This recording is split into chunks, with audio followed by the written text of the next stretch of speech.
Hi everyone. I'm here at the park on Valentine's Day.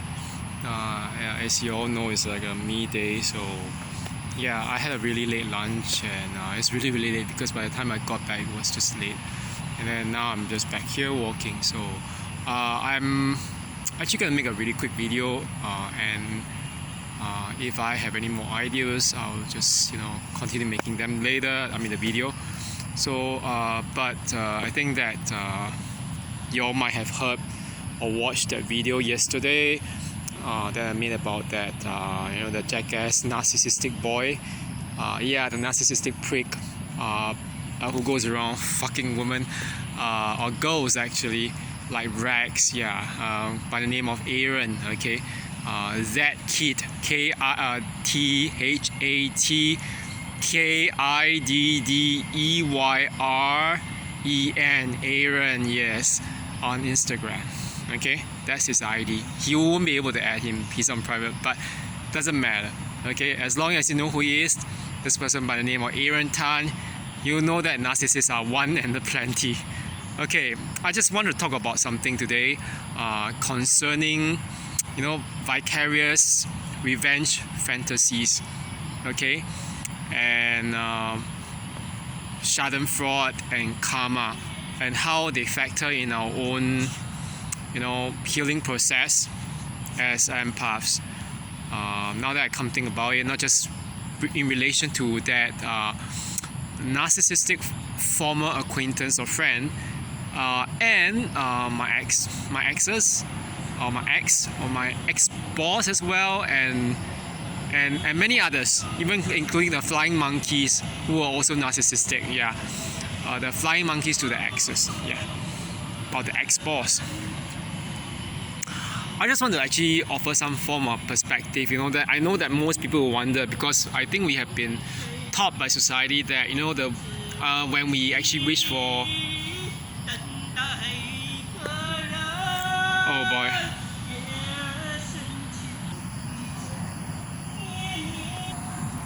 Okay, there was a crazy loony sing in some in Mandarin Chinese, and I don't know what he's saying, but he's crazy. Okay, yeah, but some of them probably want attention. But anyway, I'm back. Okay, I just want to talk about those vicarious fantasies just that we have after discard, or after we leave the narcissist in our lives behind. I just want to assure you that they are very normal. Okay. So I know that for some of y'all it might be really very vivid. Yeah, some of us might have very vivid revenge fantasies, and some of these fantasies might be even very violent. I just want to tell you that, because the thing is that most of us don't really react on that, and I mean, if you react on that, that's reactive abuse. You only act because you are being pressed. Okay, I just want to actually tell you that somehow that that the thing is this: we as empaths, we are always taught to put up with all this, and it's actually part of the conditioning that we have been spoon-fed and fed. But the truth is this: there's only that much. I mean, you can keep on pressing someone who is an empath, but after a while, once we reach the tipping point, when the empath goes into this mode called the supernova mode. That's literally like when a planet or a star dies out. The force of gravity, everything just remains, but everything else collapses, and the supernova basically becomes not just no different. They're even scarier than the psychopath or narcissist. And I think that is the one thing that all these narcissists and psychopaths and sociopaths, they did wrongly to underestimate us as empaths. Okay, because at that point, we are even capable of mirroring them, throwing back to them everything they have done to us, but they're just unaware of it. Okay, so I'm not asking you to do that, because once you do that, it's like a point of no return, and I think that it can be quite scary, because that's when all these crimes are being committed. Okay, but I just want to actually offer like a comfort, because that actually all these revenge fantasies are very normal. I talked it through with a psychologist or two psychologists before, and even counselors, and they just told me the same thing. They said, you know what, don't let all this, so-called anger and resentment stop you from actually becoming a better person. Okay, and don't let the vicarious fantasies make you break the law. Okay, just realize that they are only that vicarious revenge fantasies. Okay, right now I think that for those of y'all who are actually following the Korean drama, K-drama, or as we call it, there's actually a new drama series, The Glory, about abuse, in which this this high school girl who was, this girl by the name of Dong-eun, who was abused back in high school. She drops out of high school and to avoid her bullies, works multiple jobs, including a factory job and tutoring and everything else, while doing private tuition while she was in university. Yes, all these things she did all these jobs, and then financed her way through as a private candidate before entering university, become a teacher, and she became the homeroom, the elementary school teacher of one of the children of the main bully. Okay, and that was part of a ploy. And but there's one thing that in The Glory that was kind of striking me when it comes to the idea of revenge, and it really spoke to the idea of vicarious fantasies, because she actually told one of the bullies after the the 18 years after the so-called reunion, during the school reunion, she said, the bully's name is Jae-jun. That's like a spoiled rich brat who uses his money and his looks to get everything. Jae-jun just looked at her and said, Dong-eun, you look more colorful now.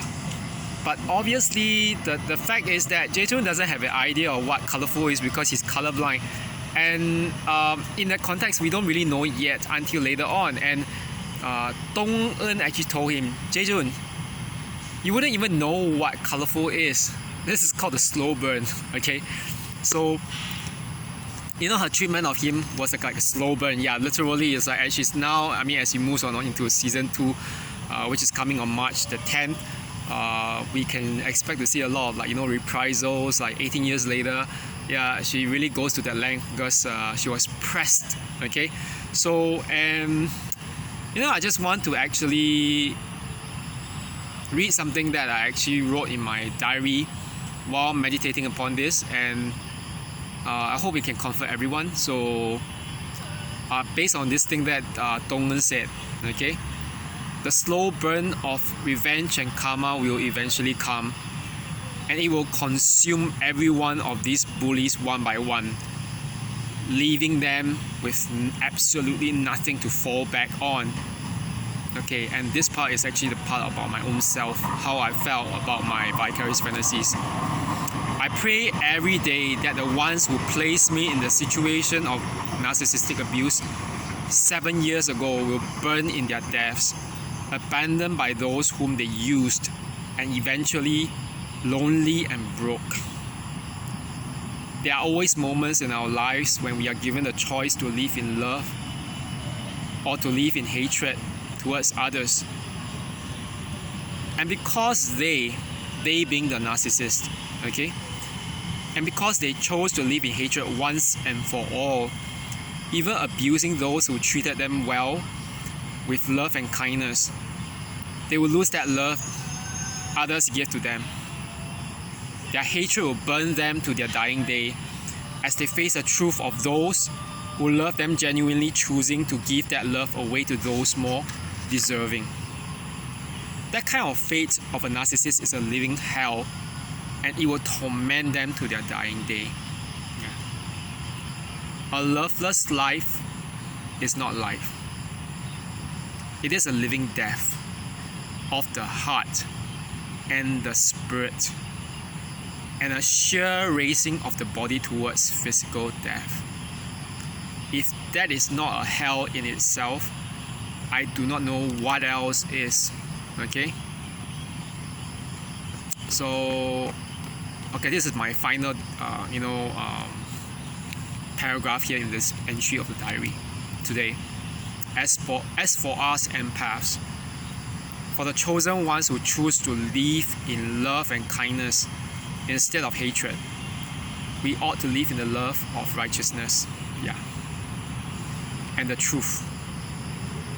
Narcissists do not, and will never love the truth, because their whole self is based on a lie.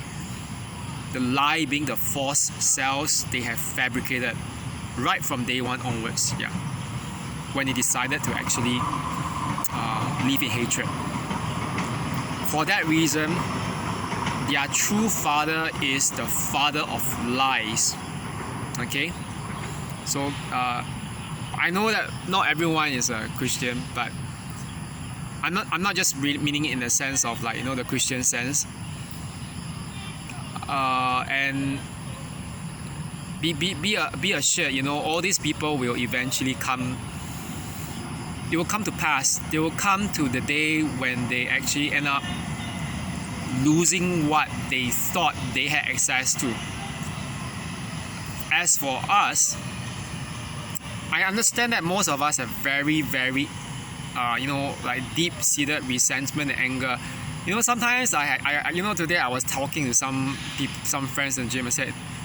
I told that one uncle especially, that the things I would love to do to Aaron, including stabbing him and slashing him, and I mean in my head that's what I think, but I wouldn't do it, okay? Because he's an evil person, and I'm not going to go into jail for that person. It's just not worth it, okay? He's already burning all his bridges.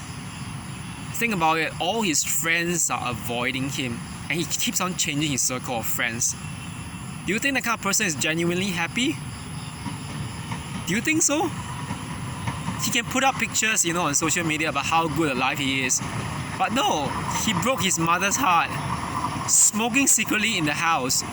Is he just smoking cigarettes? No, it's not even a big issue. It's not just cigarettes. He's probably doing some drugs too, for all we know. Okay? Whether or not he's doing, I don't care. But he's a loser. Okay? And as for my last ex, that ex is a loser too. Okay? And my ex-boss, loser. Okay? All these losers, don't waste your time on them. I know that there's an urge to find out what they're doing on maybe even on these days like Valentine's Day, Christmas, whatever. But seriously, don't waste your time, okay? You deserve better, okay? I mean, now that you're by yourself, you're doing all this stuff, you're in a new space or place in life, perhaps you can even, focus on doing what you really want to do.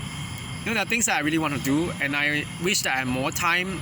I mean, without the ex, without all these friends, this so-called wastrel friends, I actually could have done things like, going to taekwondo class, improving my Korean, advanced Korean language, or even picking up a new language or everything. All these things are things that I could have done without them, okay?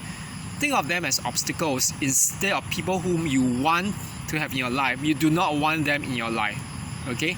So anyway, it's going, as you can tell in the background, it's pretty dark right now, and the loony is still singing in the background. I don't know what he's singing, but I'm actually going to go and get something to eat, just to as a kind of treat. Okay, I hope everyone has a good night, and I'm back to work again tomorrow. So have a good one, everyone. Okay, bye bye.